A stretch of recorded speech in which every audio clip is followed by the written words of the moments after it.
I guess we'll start with the introductions probably. Mike Wheeler, City of Cabot, Arkansas. I run the animal shelter and the animal control there. Been there 11 years.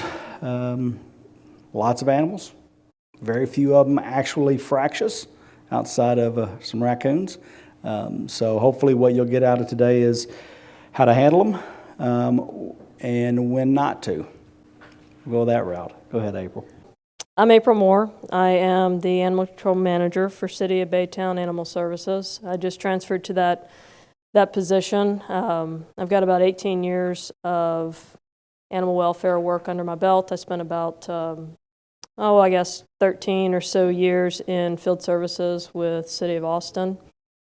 And as Mike said, I think between the two of us, as we were starting to think about what was going to be valuable for this presentation, we were kind of noodling through what our experiences look like through the years and what we have learned and what we, wished we had been taught around managing animals and handling animals. And I think for most of you that are animal control officers, how many do we have in the room, by the way?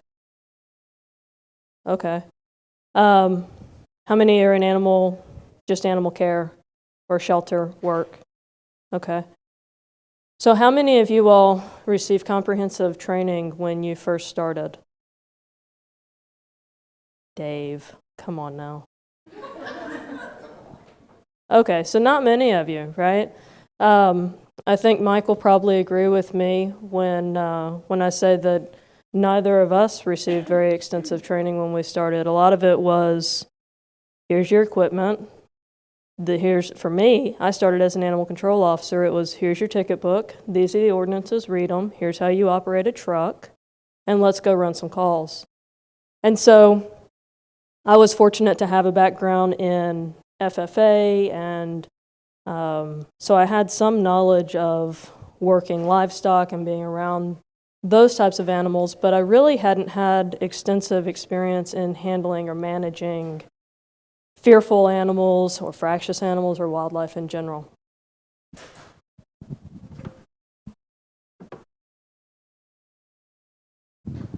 So what we want to talk about today in terms of handling fearful and fractious animals, we want to talk about what it is we bring to the situation. We want to talk about reading a scene, developing a capture plan, and when to relocate. So why all this matters is because how we choose to approach that animal, how we choose to capture or to not, really comes down to a life and death situation or could potentially be a life and death situation for that animal. And so we have to think very consciously and be very deliberate in how we approach each of these capture situations so that we can set animals up for success, right? When we're talking about capturing fearful and fractious animals, we're talking about trying to reduce the stress on that animal because that enhances their immunity. We already know if they're going into our shelter system, they're going to be stressed. And what does that do? It tanks their immunity, right? And that opens them up for potentially contracting diseases. You went too fast. Thank you. The other added benefit to being conscious and deliberate in how we approach our feral and fractious population in the field is it helps us build trust with our community. When we show compassion, when we show empathy, when we show kindness to all the animals we're interfacing with, we're building relationships with the people that are watching us. There is always someone watching. A lesson I learned very, very early on in my career, probably within the first 2 weeks. My training officer said, somebody's always watching you. So if you got a dog that doesn't want to jump, you tell him, good boy, good jump.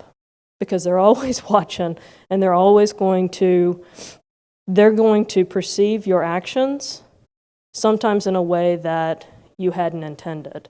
So if you're helping a dog jump into the truck, you want to be talking about what you're doing versus just standing back and just moving along to the next call. Does that make sense? So we need to be consciously thinking about what we're doing so that we're presenting our best self to the public. Because by and large, animal control officers are the face of our community. We are the face of our shelter. We're making more contacts than our organization is making, generally speaking, in any given year. Now can I go? Thank you. Now, I want you to recognize one thing as April talks. Is she loud? Is she boisterous? Is she jumping up and down?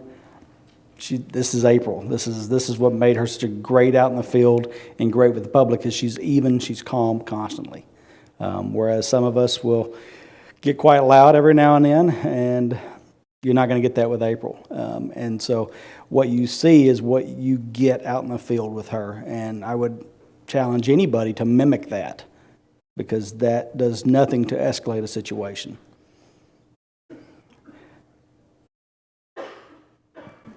You don't want to talk about big feelings? We all have big feelings. We all have big feelings.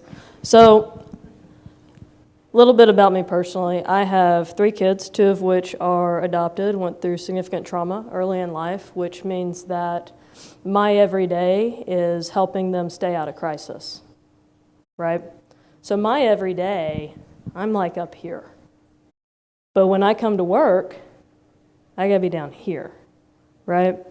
And so I have to be consciously aware, I have to be present, I have to be mindful of where my emotions are at. You know, to Mike's point, I tend to be very even kill. Like, I tend to be so low energy that sometimes I put the audience to sleep, which is kind of comical that I'm at the end of the conference, like the last session of the day. Probably should have had some coffee before I showed up, but I didn't. So when I go into a scene, or I go into a capture, or I go into the shelter, or I'm interfacing with public or animal, it doesn't matter. It's hard for me. Like, I have to stay very present in order to stay very even and stay in control of my emotions. And why does that matter? Anybody? Dave, you got all the training. You raised your hand. You want to know why you stay, keep your emotions calm? Yes, please tell us. Because people will build off of what you're saying back to them. If you're rising to they're going to keep escalating, and if you just stay even. What about animals? Same thing. Same thing, right? So if we go in fast and hard, and I'm not going to say that there aren't certain circumstances where that's appropriate, but by and large, what we're dealing with, we have the opportunity to stop, think, slow down, develop a plan, and then move. So just keep that in mind, that our emotions, if we go in too hard, we go in too high, right, too escalated, it could make our situation worse. It could increase the stress for that animal. And for our fearful and our fractious folks, that's really quite detrimental. And we're in an emotional welfare situation here, guys. How many calls do y'all get a day about abandoned animals, neglected animals, aggressive animals? Every one of those words I just used elicits a response. Okay? It elicits a response to my dispatcher, to me, to April, to each one of you. And typically it's not a good response. So we have to remove that and move forward. Is it difficult? Yeah, it's tough. You know, you've got somebody screaming on the other end that their kid's being attacked, or you've got somebody screaming at you because you haven't jumped the fence and taken this emaciated dog yet, and it's going to die any minute, and it's bleeding and all this. Well, yeah, it's going to be stressful. It's going to be emotional. But those emotions, as much as it drives us to becoming no-kill and for animal welfare, in this situation when we're dealing with the animals individually, in the situations, it's detrimental to everything we're trying to do out in the field. So keep the clear mind, pretty much the emotions. Clear it all out. You have to be able to think about where you're going, what you're doing, why you're doing it, and how you're going to react. We do have, knowledge and skills. You have to to know the typical signs of fearful responses. Can you tell in the field whether the dog is fearful or whether it's aggressive? You have to know that difference. 11 years, and I started out as an animal control officer up until 4 or 5 years ago, 8, 9 years ago, whatever it was, but I was still in the field up until a year ago. Every day I was in the field with my officers. But you know how many times we go out on an aggressive call and that dog is backed into a corner? Is that aggression, really? Or is that dog just scared? I mean, in 11 years, I've seen 2 aggressive dogs. And we have a lot of dogs come through our shelters. And I've seen 2 that I truly feared for my life to be around, that would come after me no matter where I was or what I was doing. So we have to stop and think about that, because if you're out in the field and your officers have already been told, oh, this is a very aggressive dog. It's tried to eat my son. It bit my neighbor five days ago. You never got a call on that, by the way, but it did happen. I'm sure it did. You know, we have to stop and think about that. Clear your mind. And then when you get there, read that situation. If that dog is not coming after you, okay, if that dog is standing 15 feet from me barking and growling, is it really aggressive? It's just telling me to back off. Okay, this is my area. So we'll get into here in a little bit about what we should do in that situation, but you have to know what's fear and what's not. And if you don't know that, and if your organizations haven't taught you that, please ask for additional training. Okay? I mean, it's very important that we know the difference of that. And then know what you don't know. Like I said, if you don't know what the difference is, get training. This place is full of training here. Don't Google anything, please. Okay? Dr. Google is as bad for medicine as it is for animal welfare. All right? Talk to somebody. Mike Caviati, call him. He'd be more than happy to talk to you about that. But ask for training and know what you don't know. Assuming you know how to handle something when you go into it, that's bad. We know what assuming does. And it's just not good for you or the animal. One of the things we also want you to think about is, in your jurisdiction, know what lives there, right? I just moved to Baytown. I'm from Austin. I know that Austin sits between 2 different ecoregions. I know about Austin's soil. I know what animals live here. I know what to expect. I know how to handle all those animals. I moved to Baytown, and somebody's like, hey, we got alligators. Yeah. I was like, what? I don't know what to do with an alligator. So now I have to be okay knowing what I don't know and putting the work into figuring out what I'm going to do, because at some point in my career there, I'm going to be tasked with helping an alligator find his way down the road somewhere. And so I want to make sure that I'm prepared. And I also have to be okay with letting go of ego and being okay saying, I don't know everything. And leaning on my staff, those around me, as Mike pointed out, reaching out to other colleagues in the field and saying, hey, I need some help with this, right? And that's a good lesson no matter what topic you're learning about. Be okay with being open to learning constantly, because as this industry changes, as your jobs change, your roles change, what you're going to have to be prepared to respond to is going to change. Does that make sense? Also know your limits. I am a relatively technically sound ACO, right? I know that I can capture darn near anything I need to capture, but it doesn't mean that I should, right? I need to know when to and be okay with stepping back and saying I need help. Or it's going to be better for this animal if I wait the 30 minutes for assistance. Doesn't mean that I can't do it on my own, but is that the best thing for that animal in that moment? And if that animal's not endangering itself or endangering the public, then the right thing to do is to wait, right? And April's got a great presentation here in a little bit. She'll go through you step by step on a situation. So,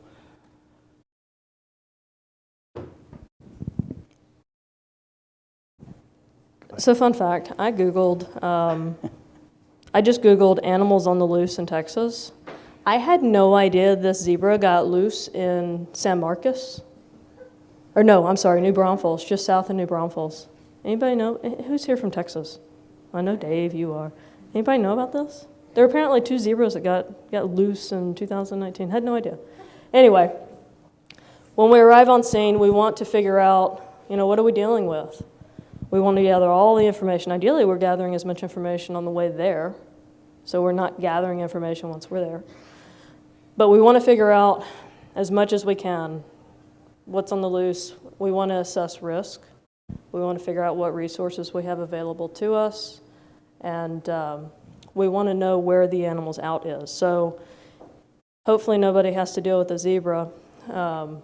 But, in thinking about bite animals, right, a bite dog on the loose, you need to make sure that you get him contained. Well, if he's already partially contained and you've got maybe the police department sitting on the scene holding him for you, when you approach that scene, you got to figure out where that dog's out is, right? Particularly if he's fearful and he's ready to run, because you got to be able to block that out just long enough to develop a plan. and does everybody understand what she means by the dog's out? It has to have an escape route. Okay, you can't be his only escape route is through you. You can't, or that is a situation that's not good for you or the dog. So they have to have a secondary out.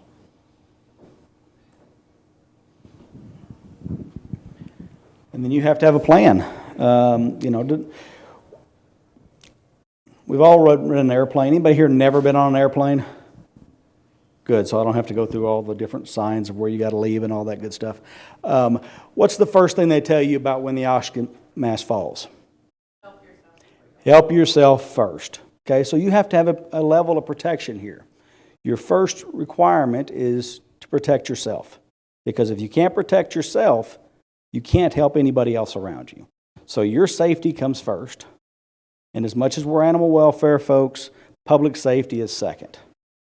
Okay, it has to be. Because if you can't protect this public here from the animal, then you can't protect that public over there from the animal. So your safety first, public safety second, animal safety is third. Okay, it's maybe not the order some folks like, but it is the proper order in order to protect everybody along the line. Okay.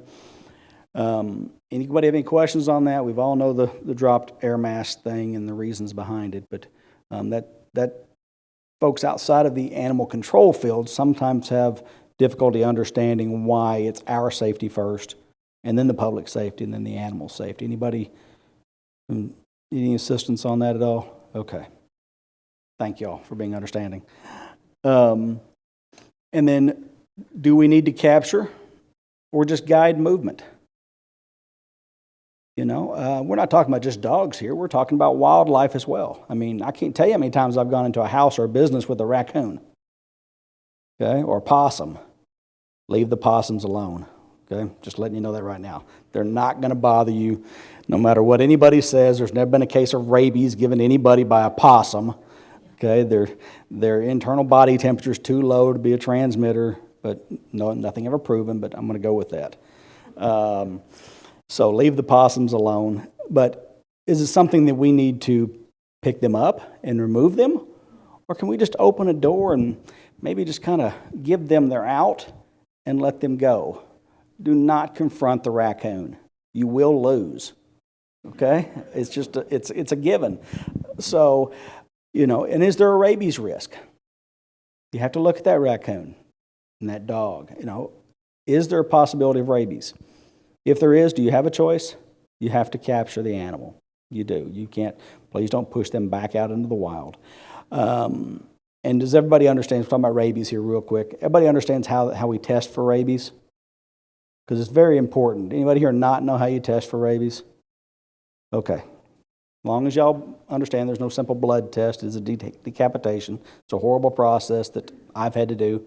April's had to do. Everybody in our field has had to do. So When you make that assumption that it's rabies, because it's foaming at the mouth and it's 100 degrees outside and it had any water all day, remember that it's probably not rabies. Okay? So you assess the risk for rabies, and then you assess your risk to yourself. Okay? And then decide, can I leave it?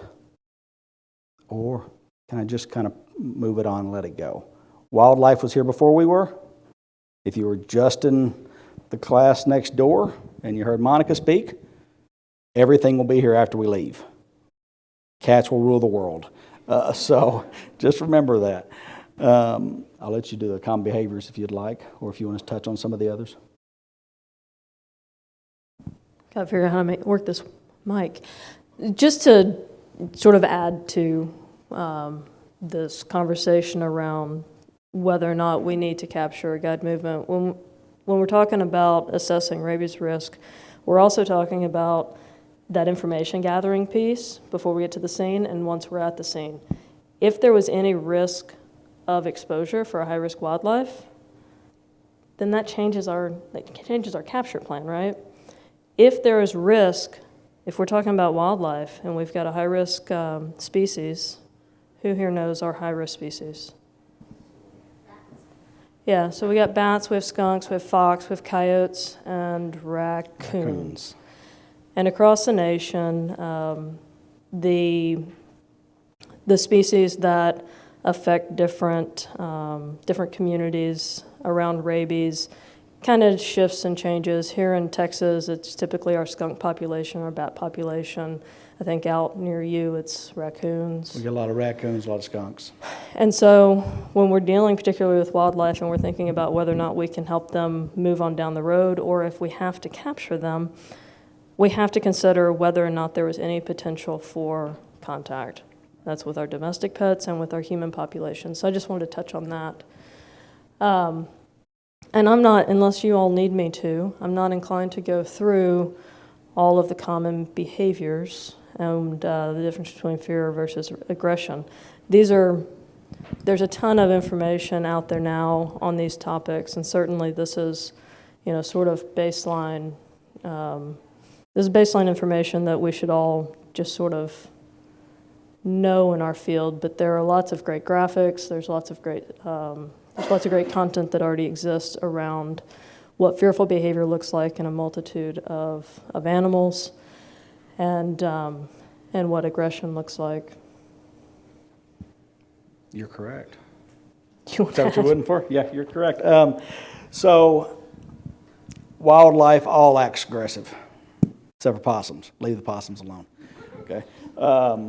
So they all act aggressive. Skunks act aggressive. You just have to figure if there's no risk, like April said, there's no risk of transmission.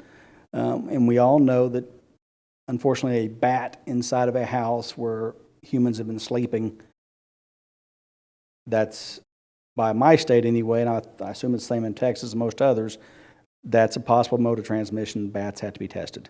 Okay, it's unfortunate, but until there's money in rabies testing, and people and pharmaceutical companies or something look for better ways of testing without decapitation, then that's going to be the way it is.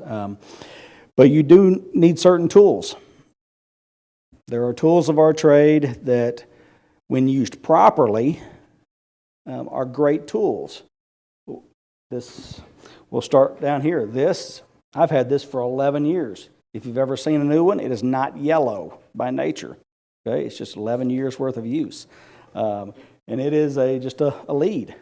This is my number one tool. It's simply just a leash. And I think that tool should be used over 95% of the time on all animals. This next tool here, which is commonly referred to as a catch pole, I refer to it as a control pole because you should not be using it really to catch anything. You're just putting it on very lightly around the neck. If you've ever seen it done improperly, it looks like an alligator roll. I mean, they're thrashing, and see yourself on YouTube with that and see what happens, okay? Social media would tear you apart with that. Hey, This is Mike. strictly to control the animal and the direction of which it moves. Would you be so kind as to provide a demonstration? For those folks who've never used a control pole, never approach the animal from the front. Okay? Never. Because what's going to happen, just like happened on me numerous times before I understood this, that loop is they're going to duck their head. And where are they going? I have ankles. He could probably hit a knee. So, yes. So once again, you're in his path. He sees it coming. You've got a 5-foot-long pole here. So please don't come from the front if you can help it. All right. The side is fine. I always prefer behind the shoulder. I don't know if any of you ever led cattle or anything of that nature, but livestock is you lead from behind the shoulder and they'll go where you want. Whole nother class. However, it's very simple. You simply go over and let them run into it if need be. Okay? And then very gently, guys, very gently. That's it. And if you'll do me a favor, since you're part of this, you go tell me how many fingers you can stick between there comfortably. 3, 4, 5? Yeah. It's just like when you put a collar on.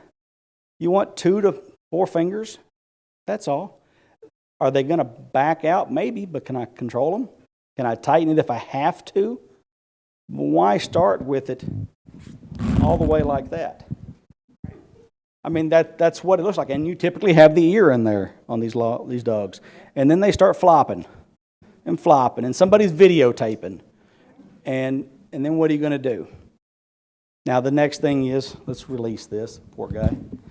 Okay? And if you don't have one that releases on this end a little bit, I'd recommend you probably do that, because a lot of the other ones,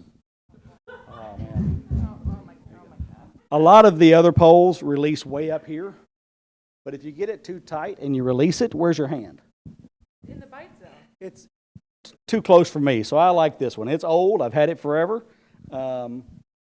So, yeah, it's been used a few times. Now, I'll let you talk, but you want to talk them through what I'm doing as far as picking the animal up. So before we started this class, we were talking outside, and there was some conversation around how, like, when you go through basic ACO class, nobody ever wants to talk about how do you pick up a fractious animal or perhaps a fearful animal while you've got them on a pole. Like, I think we all can agree that the lifting them by the pole, just by the head, some folks refer to that as pitchforking, is not appropriate, right? So how do you do it? So Mike's going to talk, or I'm going to talk. Mike's going to demonstrate for you there a little bit, a technique for moving something that is potentially on your pole. I would say only limit this to dogs. Don't do this with wildlife. And certainly never put a cat on a pole. Listen. No cats on poles, guys. Even big cats, no cats on poles. So Mike's going to demonstrate here how you would approach the dog. You want to try to stabilize with one hand in the pole. Use your other hand to support the underside of the body as best you can. And then proceed to lift. Lift with your knees, not with your back. I've got control of the pole, and I've got control of the head. So Right. You can't turn around and bite. Now, you're going to do this with an 80-pound dog? Once. Yeah, so We'll teach you on a bigger dog. So sometimes with the larger dogs, you can use towels to create a sling over the loin area. I try to get as close to the chest as I can, just because that creates more of a balance, and it's certainly a lot kinder for the animal. But when dealing with your fearful and fractious, this is a technique that you want to get good at and you want to be quick at. You don't want to spend a whole lot of time holding the pole and balancing the dog. Like, you want to try to have yourself in a position where you're ready to put him where you need to put him to get him safe. Does that make sense to everybody? Go, Katie. Fun fact for those of you that maybe don't have a lot of experience with catch poles, Learn this one the hard way. If you have a brand new pole, somebody already knows where this is going.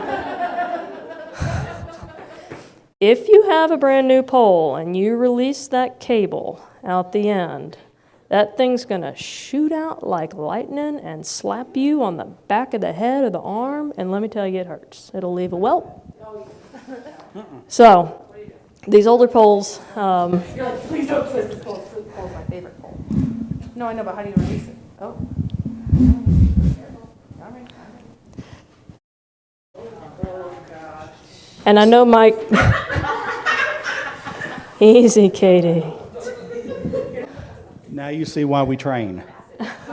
Train. So there's blood because they've bit the pole. As you can see, mine was used when I got it, but if you'll look at the red handle on that one closely, you'll see teeth marks. That's poor training because I didn't get any training. So yeah, the first few all bit their tongue. But again, we Miserable. talked earlier about the importance of talking through what you're doing, right? One, it helps you stay present in the moment, but it also serves to create a narrative for your community. So if you've got a dog, particularly that's fearful or fractious, that maybe you do have to use a pole on him, he's starting to scream, you're still going to be calm, cool, and collected. Mike brought up a very important point, and I think we'll get to it later in the presentation, about using your body to move the animal and where you need to be to help him find his out. You're going to be talking to this dog or whatever you've got on your pole or whatever you've got in your trap the whole time you're taking him to your truck, and the whole time you're moving him out of your truck and into his cage or the shelter if that's what you have to do. If he's screaming, you're going to be telling him, it's all right, I know, it's okay, it's all right. This is going to be just for a little while. If he's hurt himself, you're going to be like, oh gosh, buddy, let's not do that. Let's not bite at the pole. We're gonna go get you some help. Come on, let's go on down the road. Come on. You're just going to keep talking to him. What you don't want to do is sit there and start hollering and fussing. You don't want to start cursing at him. You don't want to call him a dumb dog. You don't want to call him a knucklehead or a knothead or my particular favorite is a turd. You don't want to use those words. I may want to use those words on my own dogs at home, and that's my right. But when I'm talking about the animals I'm helping in the community, those are my friends, right? Every animal I interface with, and I have a current staff member there in the back, but everything I interface with is my friend. Hi, friend. How are you today? Hi, friend. Come on, friend. Please don't bark at me, friend. What's the matter, friend? Do you need a cookie, friend? Everything is a friend, right? That's just a term that I like to use. It keeps me from saying, please stop being a turd, right? Because that's the term I use with my little chihuahua at home. Go ahead. Do you want to talk about use of force? Yeah, you want to go through your net first? Oh, yeah. Miss April's a big fan of the net. I am as well. Net's a wonderful thing, as long as you get the proper net. This thing is worth its weight in gold. I'm serious. Anybody have a net? Big net? Big green net? I know you do, Dave.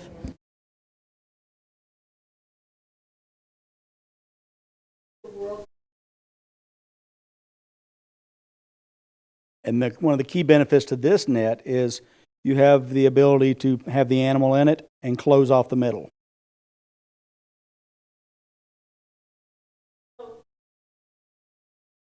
I'm not going to be able to do this, but there's a couple of reasons I love this particular style of net. One is the netting. You see how tightly netted, or how tightly the net is? Or tightly netted the net is? You know what? I have no idea how to say that. There aren't big holes, guys. And the reason that's important is animals will get tied up in them.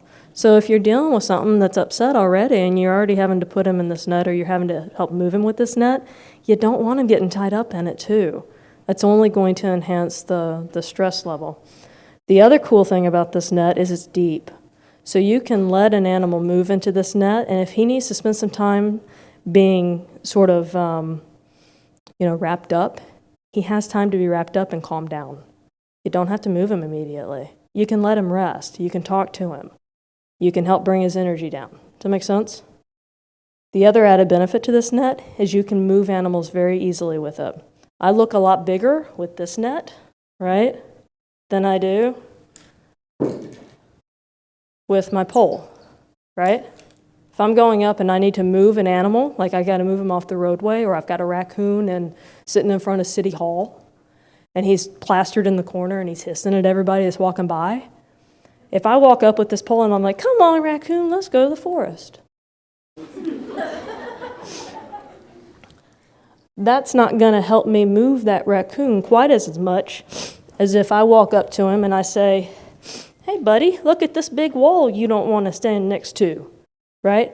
If I want him to go where Mike is, ideally Mike's not standing there, but if I want him to go that way, I want to block all of his out this way, and I can do that with this net. It creates a false wall for me. Does that make sense? One other tool I'd like to talk about real quick. We don't have one here because I don't use them. Bite sticks. Anybody still use bite sticks? I mean, I'm not going to say or asps as they're called. I'm personally, it's a personal choice of mine. I have got ACOs all over the country that use them. I don't see any difference in that and this myself. So just an extra piece of equipment that I don't want on my belt. Doesn't mean anything is bad about them. I have enough equipment. I don't need to carry that with me. So it's not that they're bad if properly trained. Once again, all of these are only good if you receive the proper training and you use it the way you're supposed to use them. All right. I can do as much damage to an animal hitting it over the head with this as I could with an asp or with that. But I would never hit an animal over the head with this. So it's all a matter of how the training you receive on the equipment, and they use that training and the equipment the way it's supposed to be used. And if you don't see it being used correctly, point it out to somebody who can make that correction. Okay, that's all I'm going to say about equipment. All right, gloves. I lost mine. Don't know where they're at, but I hope they're at home on the dresser. Had them for 11 years, same pair of gloves. They're just small, short duty gloves. If you don't have a pair, I'd recommend you get it. They're Kevlar lined, but they're flexible. Mine's got a nice 4-inch gash from a great horn owl talon. It's kind of my trademark.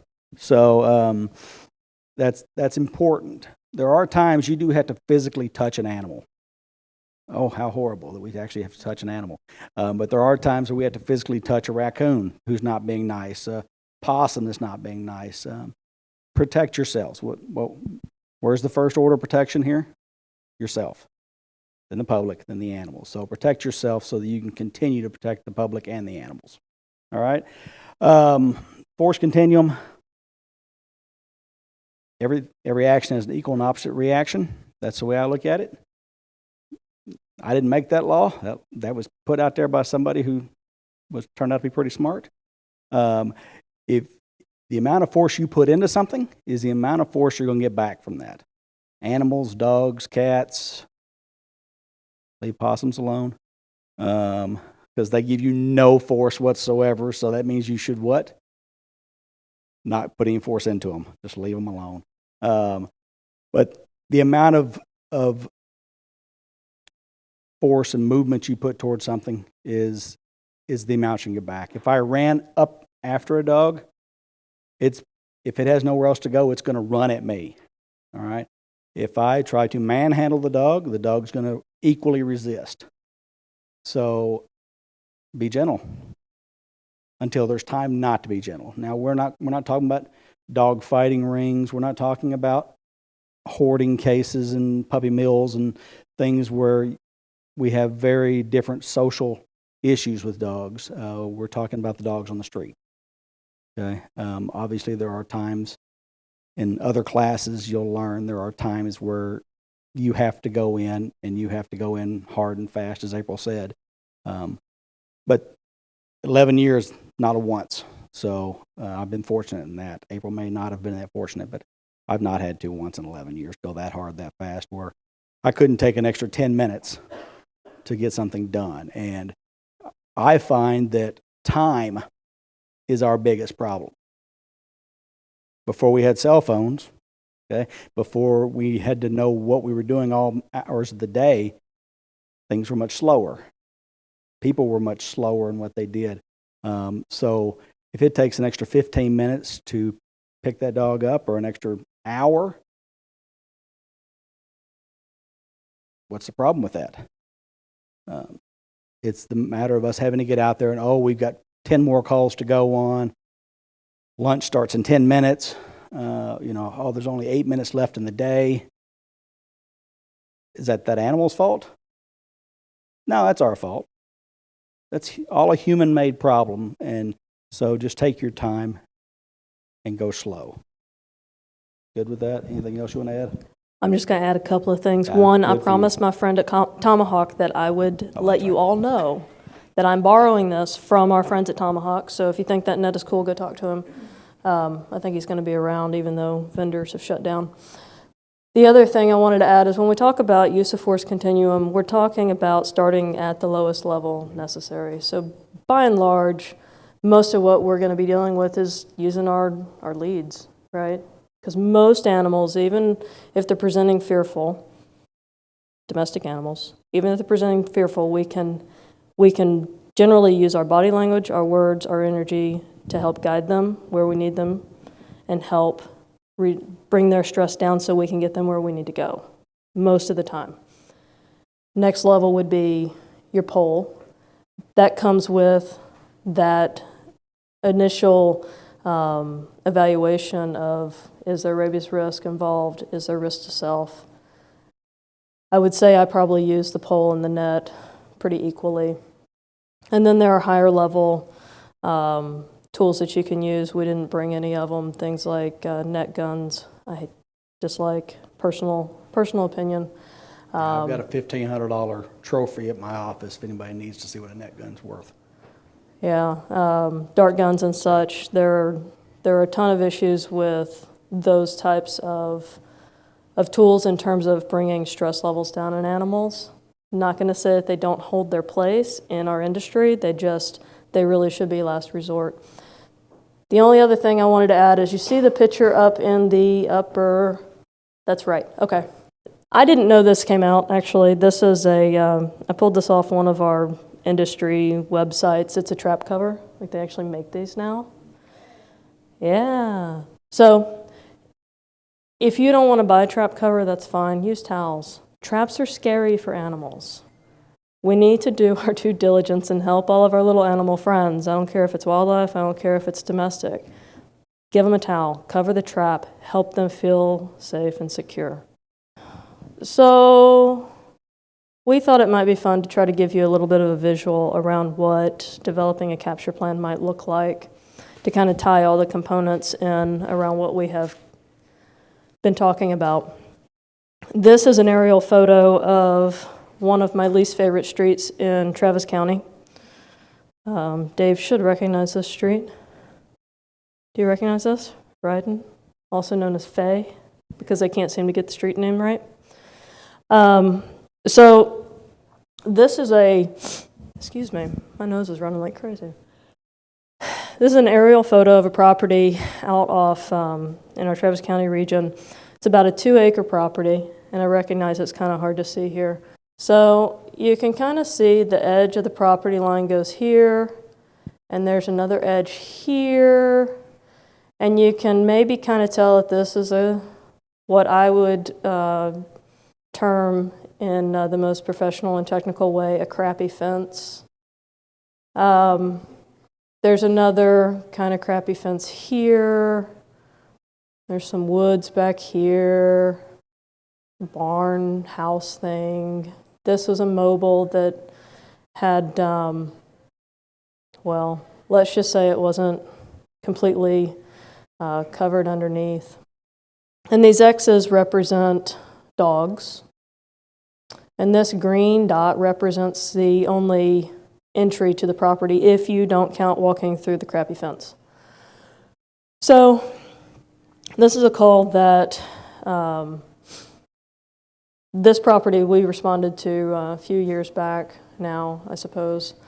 And we got the call out, And remember, we talked about the importance of gathering all your information, or as much of information as you can before you actually get to the scene. So this call came in to us as a police assist. So we knew we had Travis County deputies on scene, and they were securing a crime scene. They said, we have multiple dogs on scene and we need your help because we can't secure the scene. The dogs are still actively coming after us. Well, in my experience, I'm not going to say this happens every time, but in my experience, that typically means that by the time I get there, I'm going to have fearful dogs. I'm not going to have actively aggressing dogs, right? Because the police department's trained to stop the threat, right? So generally just their presence is enough to move the animal away from whatever it is it's threatening, and now the animal's running around scared. So we know we have police out. They're trying to secure a scene. We know that we have multiple dogs out, and we got one guy that responds. So if you're that one guy, what are some of the things you want to maybe try to solve for before you even get there? What else do you maybe want to know? You know you got a crappy fence. You know you got multiple dogs loose. You know you got sheriff's officers on scene. Good thing to know. Owner's there. What else? How big are the dogs? Okay, what else? Because what does that inform? I can't hear back there. What'd you say? Don't worry about it. Okay. So what does the size of the dog inform? Kind of equipment you'll use. Yeah. Okay. Maybe also our ability, right? What else might we want to know or prepare for? There for a dog fight? Why are we there? That informs whether or not we even need to capture anything. Or do we just need to be there to stand by and guide the animals off of the scene, help the sheriff's office secure it, and go back later? So, what if I told you this call came in at 2 in the morning? Does that change things for you? So now what do you want to know? Yes. You want to know how much light is there? Yes. You also want to know, you really want to know if you have to capture those dogs. Now this was a call that required us to capture the animals. The animals were evidence in this particular case.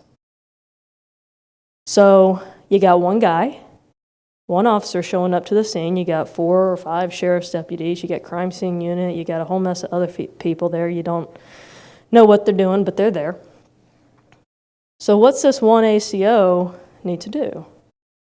Call the supervisor. That's what I would do. Call for help, right? We talked about knowing our limits.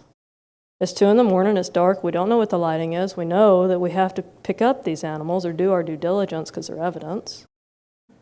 We know we got a crappy fence. We know it's a large property. We have a whole mess of safety concerns for us. We know we got some fearful dogs on scene, so that increases the safety risk for them and for us, right? It's not a one-man show then. And we can ask our sheriff's deputy friends to help us, but if we have the resource, we need to ask for help. Does that make sense? So, fast forward, we call out for help, and like 6 people show up. No, that's a lie. 5 people showed up. It was 6 of us total. We haven't even made scene yet. We haven't headed out. We haven't made entry onto the property. Why is that? Do what? We need a plan. We need to prepare. Yeah. So what happens if we're like, hey, okay, we're all here. We're going to walk into the property. We got our poles. What's going to happen with our fearful dogs? They go where they always go, but you don't know she's never gonna. Right. Yeah. Unfortunately, this trailer seemed to be where at least 2 of them always went, under it. Yeah, so you have to make a plan. You got to formulate a plan. Where are our staff going to move, and how are you going to move these animals? For us that night, we used nets because, again, we want to be bigger. We want to guide them. They're fearful. We want to reduce stress. We don't want the sheriff's office deciding they need to discharge a weapon, right? I don't want to be shot. I don't want anything shot. Not on my watch, not when I'm there. So we have to formulate a plan. And what that plan looks like is us coming in and walking our crappy fence line and trying to get around those animals, because we're identifying, I'll back up a little bit, I missed a step. We want to identify where we want them to go. What's going to be the most secure place on that property? Is it going to be the only secure fence line? Is it going to be a corner in the property? Is it better for us to run them up underneath the trailer that they like to go and then remove them slowly from underneath the trailer, which is not something we're accustomed to doing? We'd always train staff, you don't go under things, you don't go over things, right? We're not trained for that. It's a safety issue. So these are things you want to be conscious of when you're walking into a scene and you know that you've got fearful animals on scene. You want to know that you can use your tools, your body, your energy to push them where you need to go, and you want to do it slowly, you want to do it deliberately. You don't want to rush it. This is one of those where the sheriff's office wanted us to rush it, but there wasn't any need for us to rush it. And all we were going to do was scatter animals and scare animals and put ourselves at risk, put the deputies at risk. And so it's also our responsibility once we land on scene to help tell that story. We're the experts, we're the animal experts, right? We're in control of that part of the scene. We have to help our friends with the police department, sheriff's department, all the folks that we're working with, understand what we need to be able to work that scene properly, to help those animals, to help our community. Does that make sense? You want to add anything? No, I just don't want to get shot. I mean, well, and we've all been there. Any of us animal control officers, we've been there. We call for backup, and who's the first people to show up? Police department. And where are they? They're backing us up. Way back there, but they're backing us up. So if that dog runs past me or runs past April toward the police officer's direction, what happens?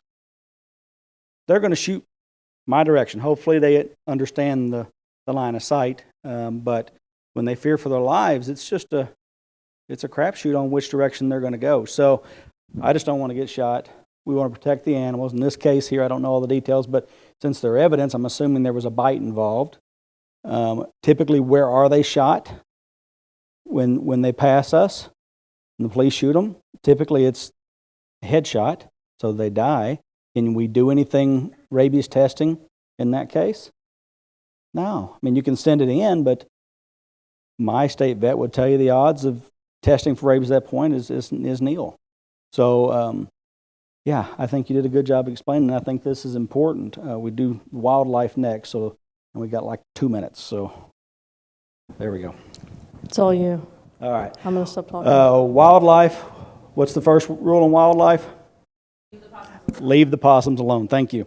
But know your legal obligations. All right. If your state veterinarian and Department of Health says that all bats are tested, we've had rabies outbreaks in raccoons, all raccoons are tested, you have to pick them up and you have to take them in for testing. Okay. That's a legal obligation. There are other legal obligations in certain cities, states around this country to where anything picked up has to be released in the same spot or can't be released in the same spot. So you have to know that. Consider your habitat when you do release them. Release every animal you possibly can. Okay, we're here to save lives, so release them. But think about the habitat. I mean, if I pull a raccoon out of one area, am I going to drive it 60 miles away and put it somewhere else if I don't have to? You want to put them back to the closest point you can to their habitat. Otherwise, you don't know if they're going to make it or not. And then, what do wildlife need to survive? We know it because every back porch in this state and every other state has it. Food, water, shelter. They're all feeding. That's why they're all on their back porches. So, and then they have to know their territory. Otherwise, what do they have to do? They have to look for all of these things when you put them somewhere else. And then, why does it matter? We're here to save lives, guys. Bottom line, whether it's domestic, whether it's wildlife, we're here to save lives. And it's just an extension of life-saving ethics that we all should have. Yeah, so there's your final thoughts right there. Like in a nutshell, dealing with feral and fractious, go slow, be thoughtful, be deliberate, do no harm. Take a break, take a moment, take your time. It literally is a matter of life and death for some of these animals. We tank their immune system, they get sick. In many of our shelters, what does that mean? They're at risk, right? If they're fearful, we go too fast, they get a bite, what does that mean? They're at risk. You know, we have the ability to go slow, we have the tools to do it properly. So just remember those 4 things. And thanks, everybody.